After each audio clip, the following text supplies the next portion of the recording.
sports discussions covering events that are happening in China and around the world.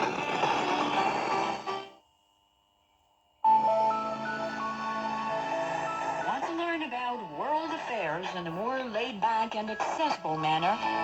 Join insiders, experts, and analysts in the casual setting of the chat lounge. Share their personal experiences and opinions on major events and hot issues. Subscribe to Chat Lounge for free on Apple Podcasts, Spotify, or wherever you get your favorite podcasts.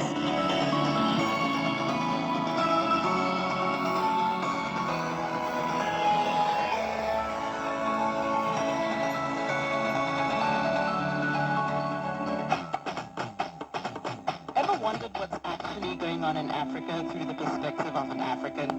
How are things really going between China and Africa? What's the narrative of this relationship? Well, get a perspective with China-Africa Talk. Hear from African diplomats, entrepreneurs, academics, Chinese natives, and more.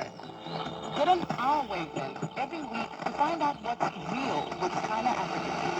Find us on Apple Podcasts, Spotify, Google Podcasts, and more. We'll see you there.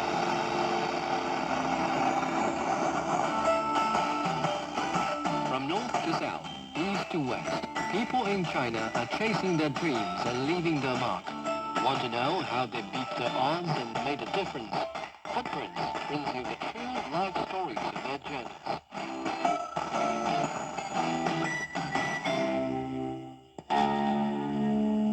Experience the musical classics of the East. Mingle with the masters of Chinese music. 我的这种美召唤了女性。因为蒙古民族被称为马凤民族，小小二胡。Music talks. Witness the sound of antiquity and modernity. Ideas matter. Ideas matter. This is Dialogue. Hello and welcome to Dialogue. Rescue workers have been frantically searching for survivors from the earthquake in southern Turkey and northern Syria.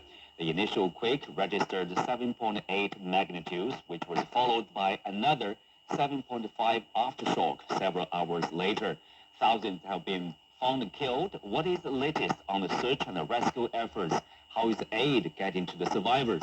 And how is the international community working together to help? To answer these questions and more, I'm joined by Benjamin Williams, Secretary General of the Singapore Red Cross, Serkan Ara, a political analyst and writer, and Stephen Hicks, Research Fellow in Computational Seismology from the Department of Earth Science at University College London. That's our topic. I'm Xu Qingduo.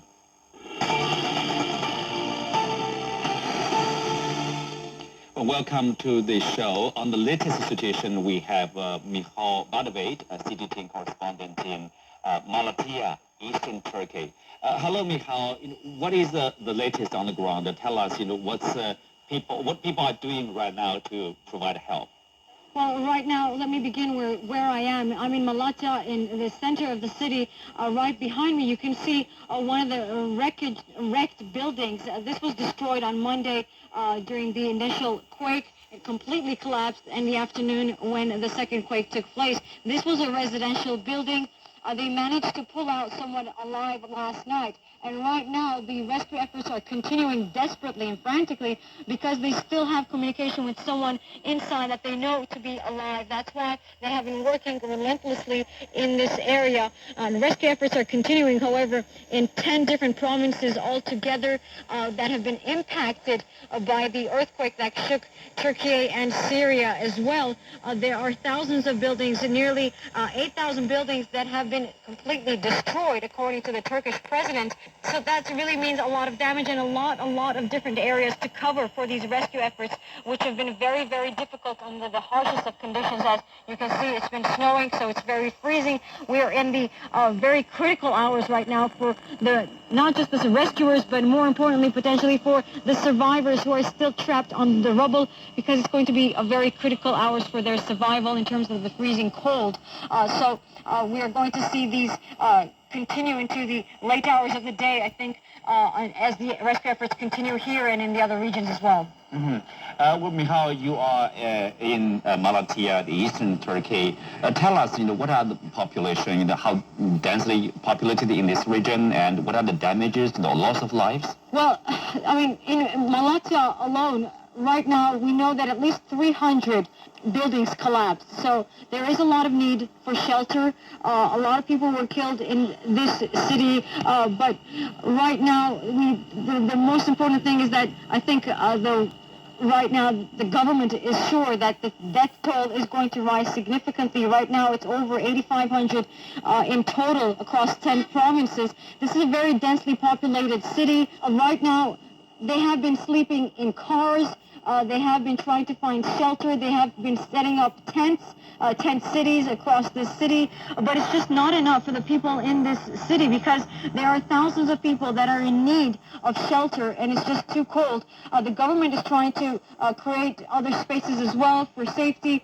They have announced that over 450,000 people are now being placed into shelters, for example, in dormitories as well, not just tents, because tents are not going to be very sustainable as well, even though they're trying to do that for now because it's the easiest solution. They can try to get as many tents as possible to this city, but also to